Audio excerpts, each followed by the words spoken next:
आज के इस वीडियो में हम देखने वाले हैं P&L एप्रोप्रिएशन अकाउंट कब बनाते हैं, क्यों बनाते हैं, इसका क्या यूज है।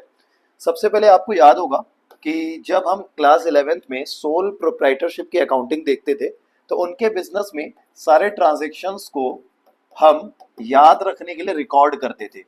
और हम रिकॉर्ड किस फॉर्म में करते थे? जर्नल के फॉर्म में उसको रिकॉर्ड करते थे।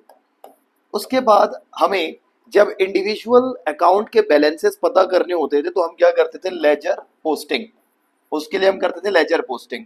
अब ये जर्नल और लेजर सही बने हैं कि नहीं बने हैं, इसकी अर्थमेटिकल एक्यूरेसी चेक करने के लिए हम क्या करते थे? ट्रायल बैलेंस बनाते थे। इस ट्रायल बैलेंस को देखकर हम अपने बिजनेस का profit, gross profit, net profit और फाइनेंशियल पोजीशन का पता लगाते थे। तभी इस ट्रायल बैलेंस के बाद हम बनाते थे ट्रेडिंग अकाउंट। ट्रेडिंग अकाउंट का पर्पस होता था ग्रॉस प्रॉफिट जानना। उसके बाद हम बनाते थे प्रॉफिट एंड लॉस अकाउंट। इस प्रॉफिट एंड लॉस अकाउंट को बनाते थे नेट प्रॉफिट को जानने के लिए। और ये नेट प्रॉफिट चला जाता था बैलेंस शीट के लायबिलिटी साइड में।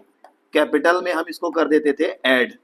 कैपिटल में हम इस नेट प्रॉफिट को कर देते थे ऐड। लेकिन यहाँ पर अब एक अकेला इंसान काम नहीं कर रहा है, यहाँ पर हम बात कर रहे हैं पार्टनरशिप की। हमारे क्लास 12th के सिलेबस में है पार्टनरशिप। पार्टनरशिप की अकाउंटिंग हमें करनी है, जहां पर कम से कम 2 पार्टनर होते हैं और मैक्सिमम 50 पार्टनर हो सकते हैं। तो हम एग्जांपल लेते हैं, ए और बी 2 पार्टनर है।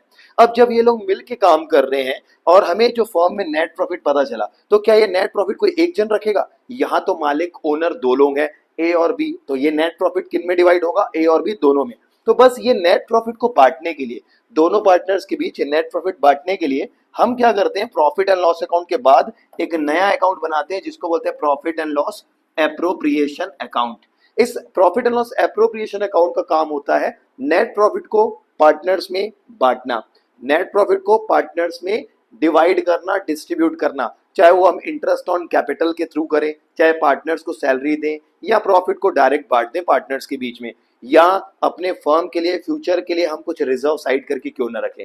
तो ये यूज होता है P&L एप्रोप्रिएशन का।